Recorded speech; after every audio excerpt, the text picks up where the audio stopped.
Hello everyone, welcome back to my channel. So today I'll be explaining you both of these terms along with the importance and elements in it and demerits, delegation and decentralization. So let's first of all begin with the term delegation.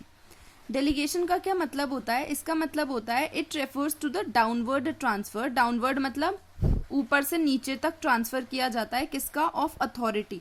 Authority मतलब होता है power from a superior to subordinate. अब delegation का मतलब क्या होता है? तीन लेवल्स होते हैं मैनेजमेंट के, टॉप, मिडल और सुपरवाइजरी लेवल. सुपरवाइजरी का दूसरा नाम लोअर लेवल भी होता है. तो अब पावर सबसे ज्यादा किसके पास होती है? टॉप लेवल मैनेजर्स के पास.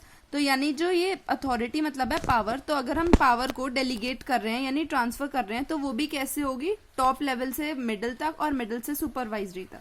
तो इसीलिए ये हमेशा जब भी अथॉरिटी की बात आएगी यानी पावर की, हमेशा कैसा ट्रांसफर होगा? डाउनवर्ड ट्रांसफर, यानी ऊपर से नीचे, फ्रॉम सुपीरियर टू सबऑर्डिनेट. ठीक है. It is a prerequisite to efficient functioning of an organization because it enables a manager to use his time on high priority activities. अब इसका फायदा क्या होता है? हम डेलीगेट जो भी पावर्स को करते हैं या अथॉरिटी को, वो क्यों करते हैं?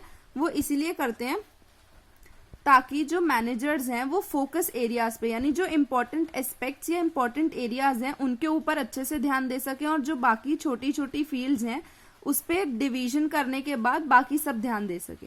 तो इससे क्या होगा? जो हमारा कोर एरिया है वो मैनेजर्स के हाथ में रहेगा और वो अपना ज्यादा टाइम उन टॉपिक्स या उन एरियाज को दे पाएंगे जो कि बिजनेस के लिए बहुत इंपॉर्टेंट है. अब क्या? Delegation helps a manager to extend his area of operation. इससे क्या होता है? मैनेजर अपना एरिया भी एक्सटेंड कर सकते हैं. अगर कोई एक चीज है तो उसे एक्सटेंड करके नई चीज तक लेकर जा सकते हैं, क्योंकि उन्हें फोकस सिर्फ एक ही चीज पे करना होगा. वरना उनके अंडर में बहुत सारी एक्टिविटीज होती हैं, उसके बावजूद उन्हें टाइम ही नहीं मिलता कि वो किसी और चीज के ऊपर भी फोकस कर सके. तो इससे हमारी एक्टिविटीज भी बहुत सारी बढ़ती हैं. अब इसकी दो डेफिनेशंस हैं डेलीगेशन की, दोनों ही इजी हैं, दोनों का मतलब सेम ही है. सेकंड वाली थोड़ी छोटी है. Delegation of authority merely means the granting of authority to subordinates to operate within prescribed limits. इसका मतलब यही है कि डेलीगेशन मतलब होता है अथॉरिटी यानी पावर को सिंपली डिवाइड कर देना अमंग सबऑर्डिनेट्स, ताकि हर एक अपनी प्रेस्क्राइब्ड लिमिट्स और अपने टाइम के अंदर अंदर हर एक एक्टिविटी को ऑपरेट कर सके. ठीक है, with in best possible use. और मैनेजर्स जो है वो अपने की एरियाज के ऊपर ध्यान दे सके ताकि जो ओवरऑल मैनेजमेंट है वो भी अच्छा हो और हमारी ऑर्गेनाइजेशन और ज्यादा ग्रो कर सके. Next up we have is elements of delegation. अब डेलीगेशन के क्या क्या एलिमेंट्स या चीजें होती हैं जो डेलीगेशन के अंदर आती हैं, या किस किस चीजों का हम डेलीगेशन कर सकते हैं यानी कि उन्हें डिवाइड कर सकते हैं. अब सबसे पहले आता है उसके अंदर अथॉरिटी. अथॉरिटी मतलब क्या होता है? It refers to the right of individual to command his subordinate. यानी पावर आ जाती है कि अगर आप किसी को कुछ कमांड करते हैं यानी ऑर्डर देते हैं अपने से छोटी पोजीशन को, सबऑर्डिनेट्स को, तो वो उसी तरह से उस काम को करते हैं और जो भी एक्शन लेते हैं वो उसी पोजीशन के अकॉर्डिंग लेते हैं.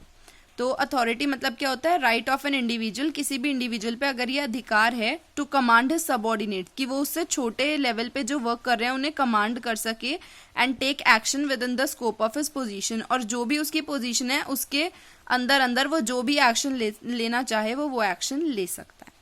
जैसे कि मम्मी, इसका बेस्ट एग्जाम्पल मम्मी है. मम्मी क्या करती हैं? घर में किसी को भी कमांड दे सकते हैं, किसी को मतलब बच्चों को. तो अगर मम्मी है तो वो एल्डर जो भी बच्चा होता है उसको कमांड दे सकती हैं कुछ भी करने के लिए, या यंगर वाले को भी दे सकती हैं. ऐसी अगर कोई एल्डर सिस्टर या ब्रदर है तो वो अपने यंगस्टर्स को कुछ भी कमांड दे सकता है करने के लिए.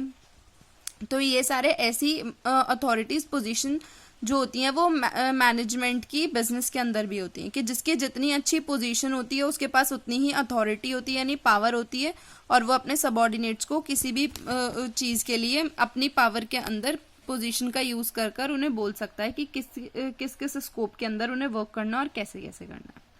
तो इसका फर्स्ट एलिमेंट था डेलीगेशन का अथॉरिटी, कि जो भी अथॉरिटी होती है वो स्केलर चेन के अकॉर्डिंग हमें सब डिवाइड कर देनी चाहिए, ताकि हर एक इंडिविजुअल के पास कुछ कुछ अथॉरिटी हो, कोई अपनी अथॉरिटी का मिसयूज भी ना करे, और जितनी अथॉरिटी है वो अपने फोकस एरिया के ऊपर यूज कर सके. अब इसका नेक्स्ट एलिमेंट है रिस्पॉन्सिबिलिटी. अथॉरिटी होता है पावर का यूज करना, कि राइट आ जाता है कि हम किसी को भी कमांड कर सकते हैं. रिस्पॉन्सिबिलिटी मतलब क्या होता है? Obligation to perform a task, कि हमारी ये ड्यूटी है. एक तरह से रिस्पॉन्सिबिलिटी मतलब होता है ड्यूटी लेना, कि ये हमारी ड्यूटी है कि हमें जो भी टास्क असाइन किया गया है हम उसे ड्यूली परफॉर्म करें और अच्छे से निभाएं. जैसे स्कूल में मैम प्रीफेक्ट्स बना देती हैं, तो ये प्रीफेक्ट्स की क्या होती है, अथॉरिटी नहीं होती कि वो हर किसी को कमांड करेगा, वो उसकी रिस्पॉन्सिबिलिटी होती है to maintain the curriculum of class.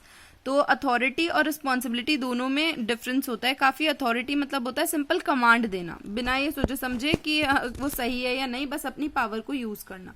और रिस्पॉन्सिबिलिटी मतलब क्या होता है, ऑब्लिगेशन, कि आपकी ड्यूटी है उसे परफॉर्म करना, जो टास्क आपको असाइन किया गया है।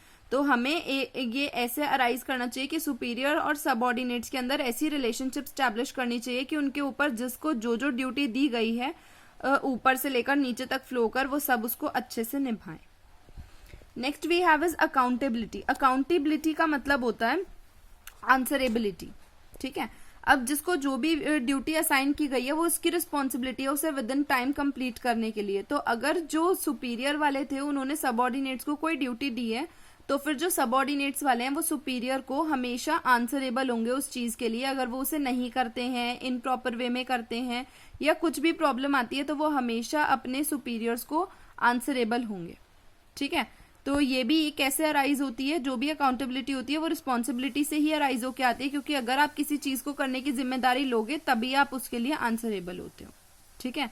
अब अथॉरिटी और इनमें डिस्टिंग्विश देख लेते हैं, तीनों में क्या डिस्टिंग्विश है। सबसे पहला डिस्टिंग्विश है अथॉरिटी, रिस्पॉन्सिबिलिटी और अकाउंटेबिलिटी में। अथॉरिटी मतलब क्या होता है, right to command, simple command देना कि ऐसे होगा ऐसे होगा, वो करना है। रिस्पॉन्सिबिलिटी मतलब होता है obligation to perform an assign task, यानी जो भी आपको टास्क असाइन किया गया है यानी दिया गया है उसको ड्यूली फुलफिल करना, ठीक है। ऑब्लिगेशन मतलब होता है ड्यूटी। नेक्स्ट है अकाउंटेबिलिटी। अकाउंटेबिलिटी का मतलब होता है आंसरेबिलिटी, कि जो भी आप रिस्पॉन्सिबिलिटी अपने ऊपर ले रहे हो किसी भी टास्क की, तो उसके लिए आप आंसरेबल भी हो अगर वो नहीं कंप्लीट होता है या गलत होता है। अब है delegation. Next point we have is delegation. Delegation में अथॉरिटी में क्या होता है, इट कैन बी डेलीगेटेड, अगर कोई भी पावर है तो आप उसे डेलीगेट कर सकते हो, लेकिन रिस्पॉन्सिबिलिटी डेलीगेट नहीं हो सकती। अगर बाई चांस घर का ही एग्जाम्पल देती हूँ, अगर बाई चांस मम्मी को कहीं जाना है, उन्होंने एल्डर जो भी उनका बच्चा है उसको ड्यूटी दी है कि वो घर का ध्यान रखेगा, तो वो ड्यूटी अब ऐसा तो नहीं है कि आप उसे छोड़कर तुम्हारा कोई फ्रेंड आया तुम उसको ड्यूटी देकर चले गए कि मेरी मम्मी देके गई है, अब मैं ये ड्यूटी ट्रांसफर कर रहा हूँ तेरे पास कि अब तू ध्यान रखेगा घर का, मैं बाहर खेलने जा रहा हूँ, तो इट इज नॉट पॉसिबल। तो यानी रिस्पॉन्सिबिलिटी जो है वो डेलीगेट नहीं की जा सकती।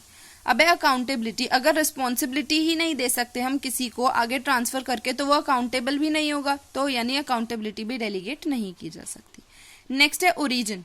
अब ये कहाँ से आती है, अथॉरिटी कैसे अराइज होती है, फॉर्मल पोजीशन से ये अराइज होती है, यानी अगर कोई फॉर्मल पोजीशन है तो ही वो कमांड दे सकता है, वरना कमांड नहीं दे सकता। अब जैसे घर में है तो भाई बहन को हम रिक्वेस्ट कर सकते हैं आपस में कि प्लीज मेरा ये काम कर दो या कुछ, लेकिन ऑर्डर नहीं दे सकते कि मेरा ये काम कर, मेरे पास ये पोजीशन है, ये पावर है कि मैं बोल रहा हूँ ये काम होगा।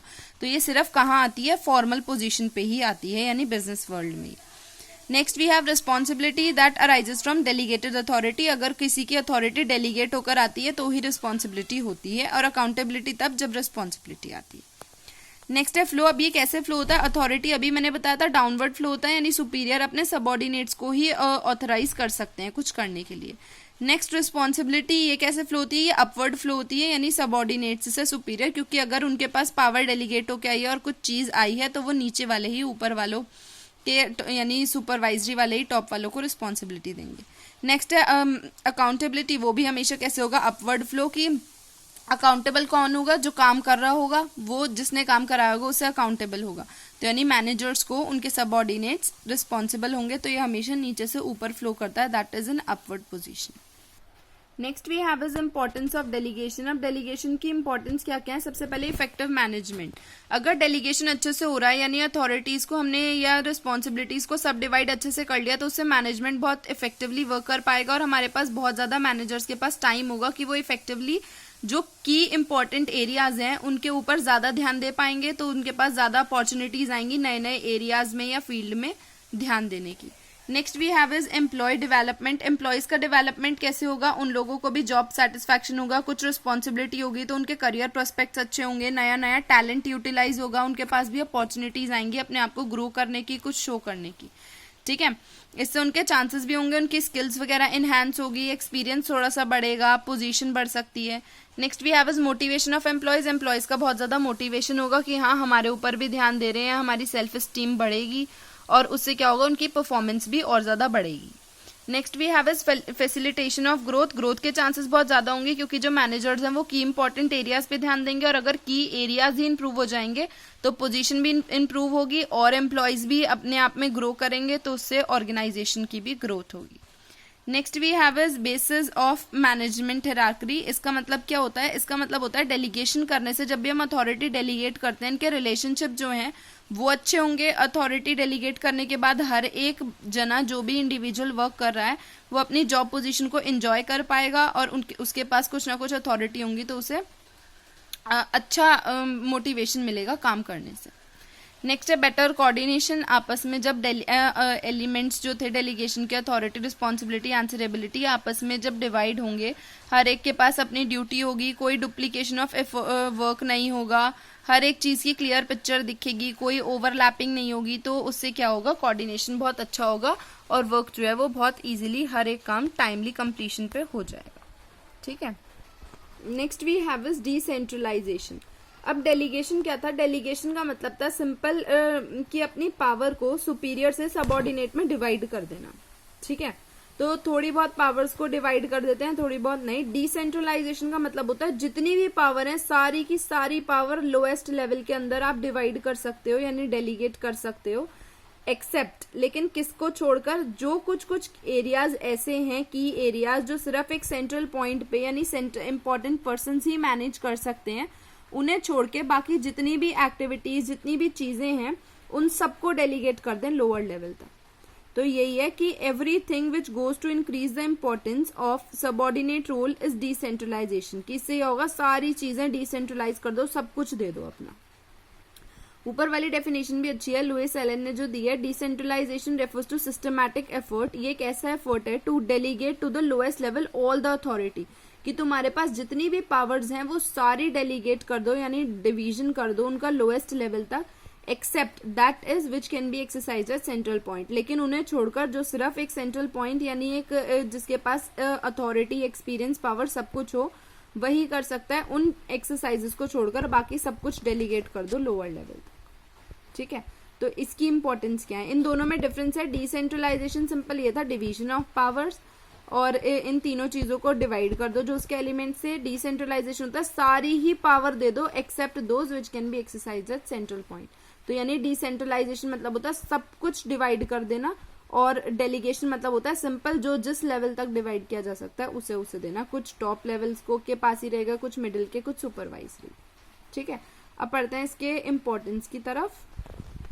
इससे क्या होगा, डेवलप्स इनिशिएटिव्स अमंग सबऑर्डिनेट्स, की जब सारी चीजें ही आपस में डिवाइड हो जाएंगी, लोअर लेवल के पास भी बहुत सारी पावर्स आ जाएंगी, तो इससे क्या होगा, इनिशिएटिव हो जाएगा सबऑर्डिनेट में कि वो लोग भी सिक्योर फील करेंगे, उनके पास भी पावर आएंगी, वो भी अपने आप को लीडर समझेंगे और थोड़ा थोड़ा उनका भी डेवलपमेंट होगा और नए नए पोटेंशियल्स उनके अंदर आएंगे। Next we have is develops managerial talent for future. इससे क्या होगा, मैनेजमेंट का टैलेंट ग्रो होगा फ्यूचर के लिए। आगे आगे हर एक एम्प्लॉयज के पास एक्सपीरियंस होगा, स्किल्स होंगी, टैलेंट होगा, तो उससे क्या होगा, फ्यूचर में मैनेजरियल स्किल्स भी बहुत ज़्यादा बढ़ जाएंगी और क्वालिफाइड मैन पावर आएगा। और next point we have is quick decision making. इससे डिसीजन मेकिंग बहुत अच्छी होगी। क्यों अच्छी होगी डिसीजन मेकिंग, हर एक के पास कुछ ना कुछ पावर है, छोटे छोटे वर्क हैं, सब कुछ डिवाइड हो चुका, तो जल्दी जल्दी हर कोई अपने अपने पार्ट का डिसीजन लेता रहेगा, तो डिसीजन मेकिंग ईजी होगी। नेक्स्ट है रिलीफ टू टॉप मैनेजर्स। अब टॉप मैनेजर्स या टॉप मैनेजमेंट के पास तो कुछ काम ही नहीं होगा, सिंपल वही फैक्टर्स या एरियाज बचेंगे जो वो ऑपरेट कर सकते हैं, उनके अलावा और कोई नहीं कर सकता, तो उनके पास कोई भी बर्डन वगैरह कुछ नहीं होगा, सब चीजें बर्डन फ्री हो जाएंगी और टॉप मैनेजर्स के पास अब ज्यादा टाइम ये नहीं होगा इधर उधर हर एक चीज, छोटी छोटी चीज को देखने का।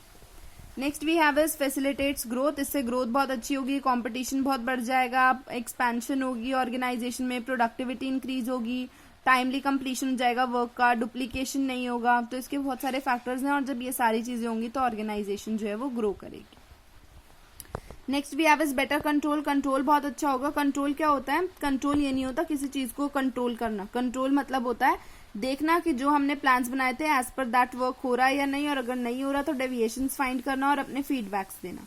तो यही होता है कंट्रोल के अंदर। जब सारी चीजें हो जाएंगी, हम परफॉर्मेंस इवेल्युएट करेंगे, तो हर एक इंडिविजुअल अपने अपने पार्ट के लिए अकाउंटेबल होगा, यानी आंसरेबल होगा। इससे क्या होगा, कंट्रोल ऑब्जेक्टिव बहुत आसान हो जाएंगे, नए नए चैलेंज को डिवाइड कर मतलब एक्सेप्ट कर पाएंगे, और मैनेजर्स में नए नए इनोवेशंस आएंगे। तो इससे कंट्रोल पर्पस बहुत आसान हो जाता है कि हर एक कमियां या कोई भी चीज़ होती है वो बहुत जल्दी से पकड़ी जाती हैं, क्योंकि हर एक इंडिविजुअल एक एक चीज़ के लिए ही आंसरेबल रहता था। तो ये सारे थे इसके इम्पोर्टेंस। अब आते हैं इसके डिस्टिंग्विश की तरफ। देखो डेलीगेशन में क्या है, it is a compulsory act. Delegation क्या होता है, ये कंपलसरी एक्ट होता है जो कि डिवाइड करनी पड़ती है। अब बाई चांस एक बिजनेस खड़ा कर लिया, अब उसमें मैनेजर ही अगर सब कुछ करने लग गया कि मैं ही सब कुछ करूंगा, ये छोटा काम भी बड़ा काम भी, तो काम कंप्लीट ही नहीं हो पाएगा कभी। तो डेलीगेशन क्या होता है, ये कंपलसरी एक्ट होता है जो कि हर एक इंडिविजुअल को करना ही करना पड़ता है, क्योंकि एक अकेला इंसान सारे टास्क परफॉर्म नहीं कर सकता। सेम अगर हम डिसेंट्रलाइजेशन की बात करें तो डिसेंट्रलाइजेशन का क्या मतलब होता है, ये एक ऑपरेशनल पॉलिसी डिसीजन होता है, ठीक है। ऑप्शनल मतलब तुम्हारी मर्जी से, अगर तुम्हारा मन है तो तुम डिवाइड करो, पूरा डिवाइड कर सकते हो, एक्सेप्ट दोज एक्टिविटीज जो सिर्फ तुम्हारे थ्रू ही परफॉर्म की जा सकती है, तो तुम उसका जितना मर्जी तुम्हारा मन हो उतना डिवीजन कर सकते हो। तो डेलीगेशन क्या होता है, ये कंपलसरी एक्ट होता है कि आपको करना ही करना पड़ता है, एक इंडिविजुअल सारे काम नहीं कर सकता। और as a same time delegation का क्या मतलब होता है, ये तुम्हारा अपना ऑप्शनल होता है कि अगर मन है जितनी पावर डिवाइड करने का उतनी और फर्दर डिवीजन कर सकते हो। नेक्स्ट है डेलीगेशन में क्या होता है, more control by superior. Superiors के पास कंट्रोल होता है कि वो जैसे जिसको चाहे उसको उतनी पावर दे सकते हैं और उन्हीं से ही वही डिसीजन मनवा सकते हैं जो उनका मन है। लेकिन डिसेंट्रलाइजेशन में क्या होता है, जब सारी पावर्स ही चली जाती हैं सुपीरियर से सबऑर्डिनेट तक, तो इसमें कंट्रोल थोड़ा सा कम रहता है। नेक्स्ट है status, it is a process followed to share task. ये सिंपल इसलिए किया जाता है कि टास्क एक दूसरे पे शेयर किए जा सकते हैं और हर कोई टास्क परफॉर्म करे। डिसेंट्रलाइजेशन क्या होता है, ये तो हमारे डिसीजन मेकिंग का पार्ट होता है। Next we have is scope. अब इसका स्कोप कैसा होता है, it has a narrow scope as it is limited to superior and its subordinates. इसका नैरो स्कोप क्यों है, क्योंकि ये किसके अंदर वर्क करता है, ये ज्यादातर ऐसे वर्क करता है कि सिंपल सुपीरियर और सबऑर्डिनेट में वर्क करेगा डेलीगेशन, क्योंकि जो पावर्स हैं वो इन्हीं में डेलीगेट होंगी। और डिसेंट्रलाइजेशन का ज्यादा स्कोप होता है क्योंकि इसमें तो सारी ही जितनी पावर होती हैं वो लोअर लेवल तक पहुंच के चली जाती हैं। नेक्स्ट है पर्पस। इन दोनों में इनका पर्पस क्या होता है, डेलीगेशन का पर्पस होता है ताकि मैनेजर्स का थोड़ा बर्डन रिड्यूस कर सकें, क्योंकि एक अकेला बंदा सब कुछ नहीं कर सकता।